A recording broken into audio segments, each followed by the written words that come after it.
Before we talk about shift assignments and nursing duties, we need to understand first the bigger direction of our organization. So the philosophy, vision, and mission guide our goals. And these goals guide our daily nursing actions. So when we make a shift plan, we are not just actually filling out paperwork, but we are actually leading care in a way that will support the hospital or our organization's purpose.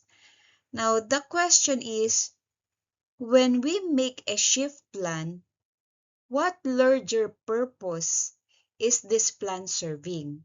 So it means it should answer the question, who benefits from the plan? What patient outcomes that it support? How does it reflect the area or the unit's goals? And how does it connect to the organization or to the hospital's mission?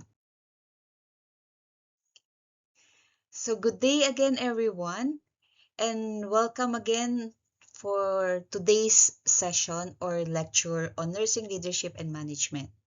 So in this lecture, we will be discussing the foundational skill that every nurse leader must do or must take, which is planning. So by the end of our discussion, you will be able to navigate the entire hierarchy of planning from broad organizational statements like the mission, vision, down to the measurable unit level objectives.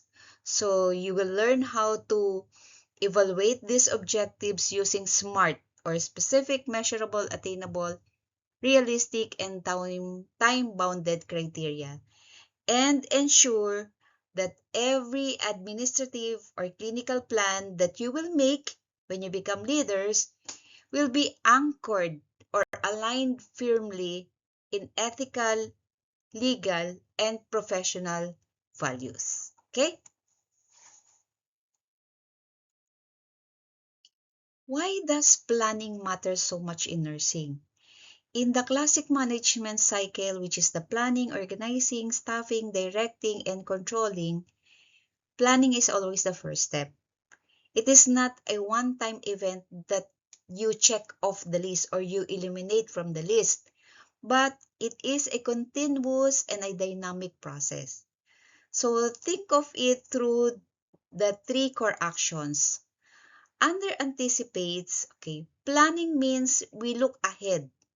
Instead of reacting reactively to chaotic or problematic shifts, we decide in advance what needs to be done, why, when, who will do it, and what resources are required. Under coordinates, planning acts as the glue connecting our nursing staff, the clinical priorities, the medical supplies, and direct patient care objectives. Okay. Under controls and improves, effective planning gives us a benchmark. Without a plan, okay, think of it. How do we know if our patient outcomes are actually improving? Plans give us a standard to evaluate ourselves against what we actually want to achieve. Let us imagine a medical surgical unit that is bracing for an anticipated surge or increase in respiratory admissions during, like now, rainy or cold weather. A proactive nurse leader will not wait for the unit to overflow or to increase in patients, but a good leader will plan ahead by adjusting the staffing number or the staffing grid, securing extra respiratory supplies, and reviewing triage protocols in advance before problem will arise. So planning is structured like a pyramid, like presented here in our slide, or a ladder known as the hierarchy of planning. The core concept here is translation. So we take broad, abstract organizational direction and turn it into specific daily guidance for nurses. So at the top, we have our vision, where we want to be, and our mission, why we exist right now. Supporting those is our philosophy or our core values and beliefs. From there, we move down to broad goals. And finally, at the base, we establish policies, procedures, and rules to govern everyday actions. Every level here must build seamlessly into the next. Okay. So, let's start unpacking these elements beginning with the philosophy. So, a nursing philosophy is essentially the soul of the organization or the nursing department.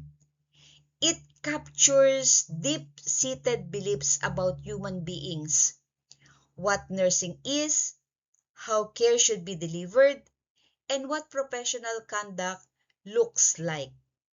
So, as a leader, your philosophy will act as a value filter.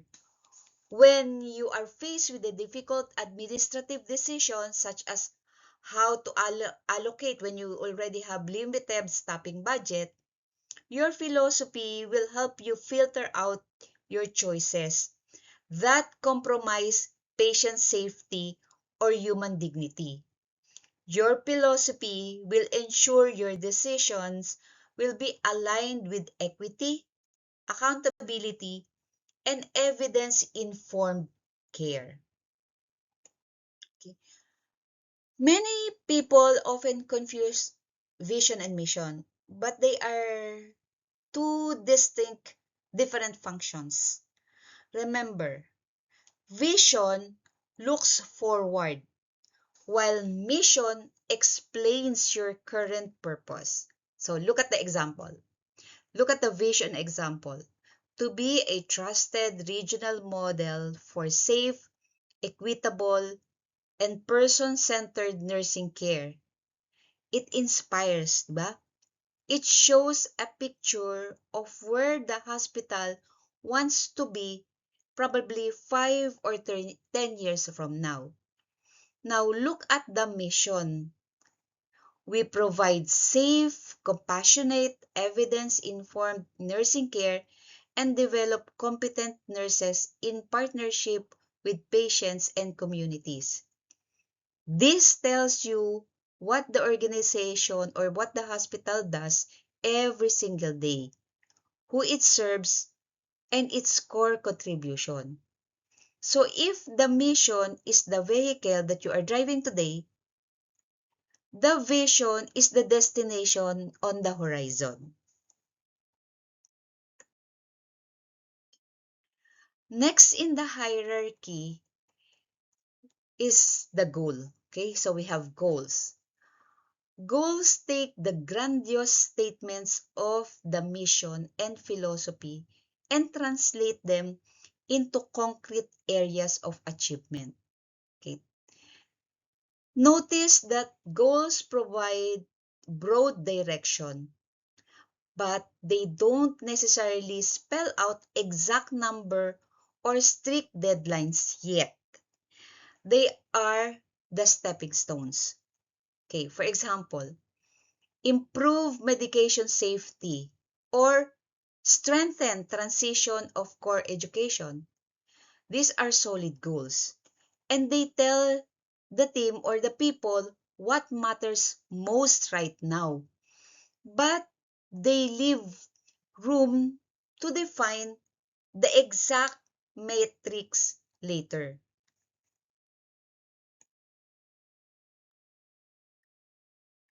To objectives bring us to which take a broad goal and make it completely operational. This is where the famous SMART or specific, measurable, attainable, realistic, and time-bounded criteria come into action.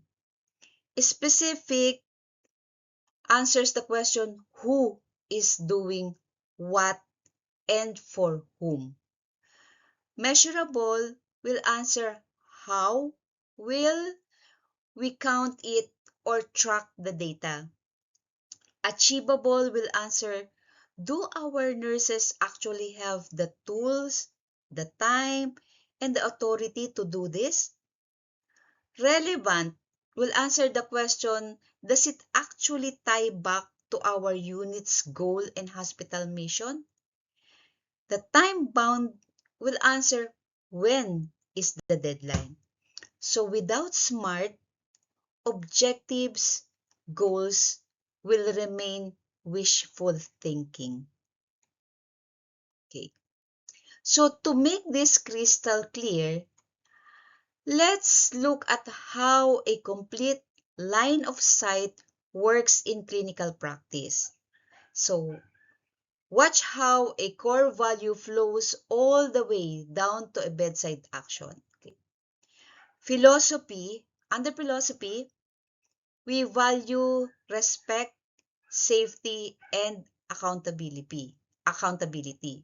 So therefore, our mission is to provide safe, evidence-informed care. And to support that, our goal is to improve medication safety. And to operationalize that, our objective is to reduce omitted doses by 20% in 12 weeks. And to execute that objective, our frontline action is holding medication reconciliation hurdles during each shift change. So do you see how every layer logically supports the layer before it? That is structural coherence in leadership.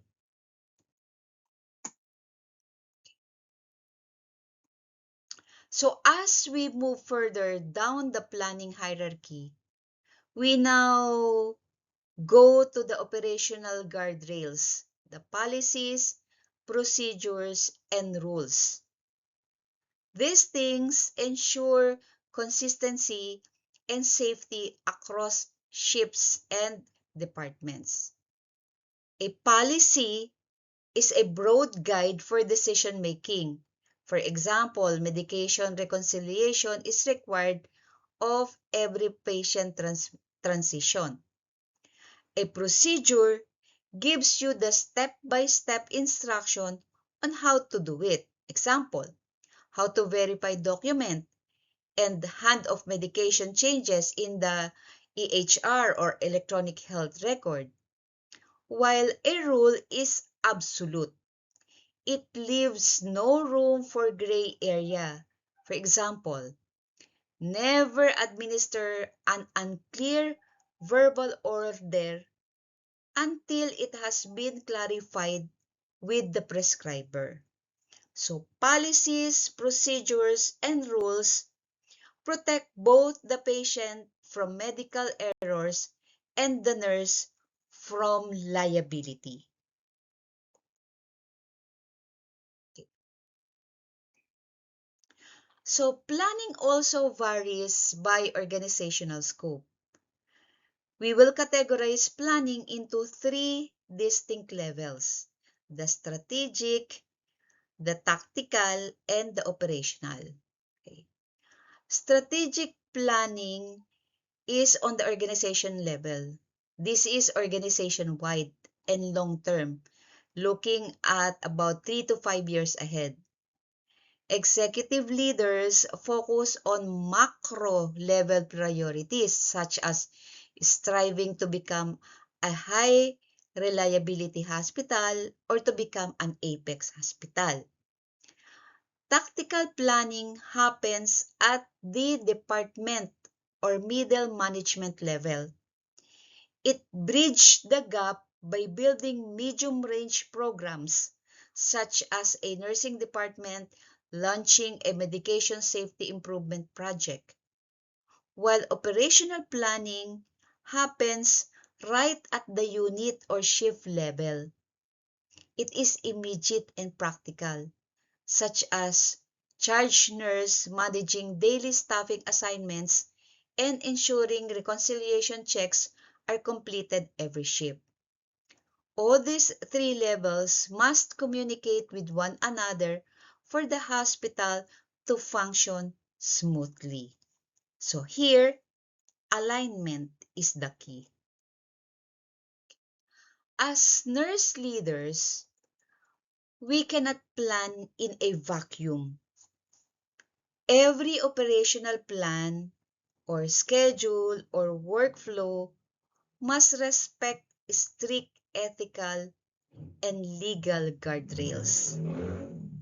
When you become a leader, your plan must uphold bioethical principles, respecting patient autonomy and dignity, maximizing beneficence or doing good, preventing harm or non-maleficence, and ensuring fair distribution of resources or justice. Legally, your plans must respect professional scope of practice, safe delegation rules, and rigorous documentation standards. Moreover, if a plan or workflow creates an unsafe environment, you as a leader and your staff have a professional obligation to escalate those safety concerns through higher or proper channel. A plan is only as good as the people or the person executing it. Even the most effective or brilliant strategic plan will fail if the nursing staff will lack the competence, confidence, or resources to carry out. Good planning always accounts for the human element. So before rolling out a new clinical protocol, assess first the team's readiness and knowledge gaps. Build in proper support mechanisms such as orientation, like what we are doing, return demonstrations. You can also do coaching and real-time feedback. When delegating tasks, always match the task to the individual's demonstrated competence. And then lastly, if you are a good leader, you must learn to evaluate not just whether the clinical outcome was achieved, but also whether the team feels capable of sustaining that change in long term.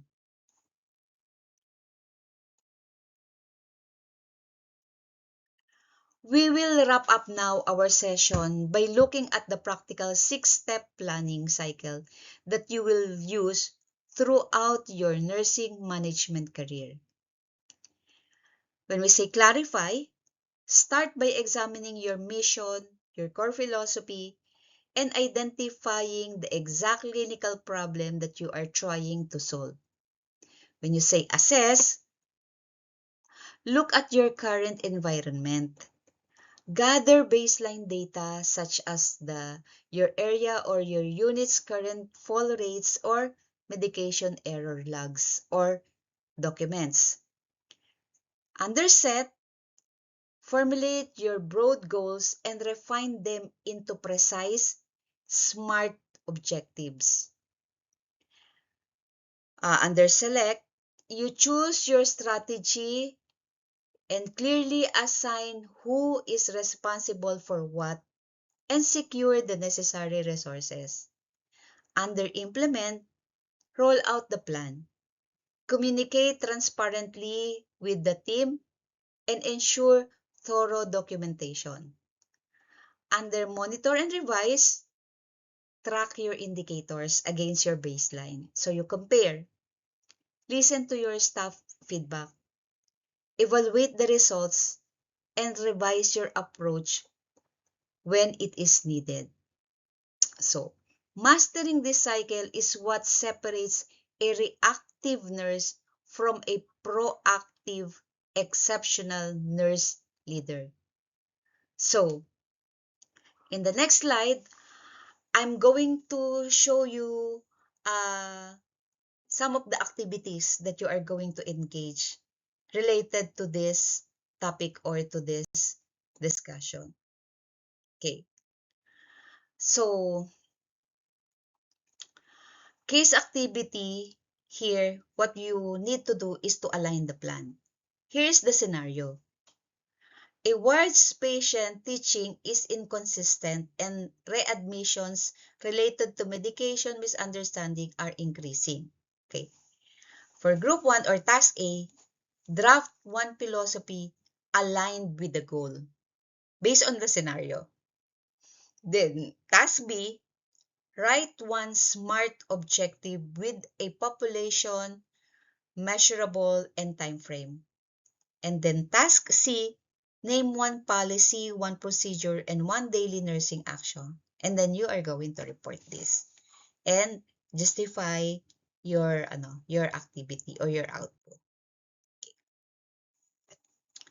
Then before you finalize your output, you need to ask or to answer these questions. In one sentence, distinguish your vision from mission. Then, why are objectives more useful for monitoring than goals? Identify one ethical or legal consideration in the case, and what evidence would tell you that your plan needs revision. Okay? So, these are again our references and readings for this discussion or topics. Thank you very much again for listening.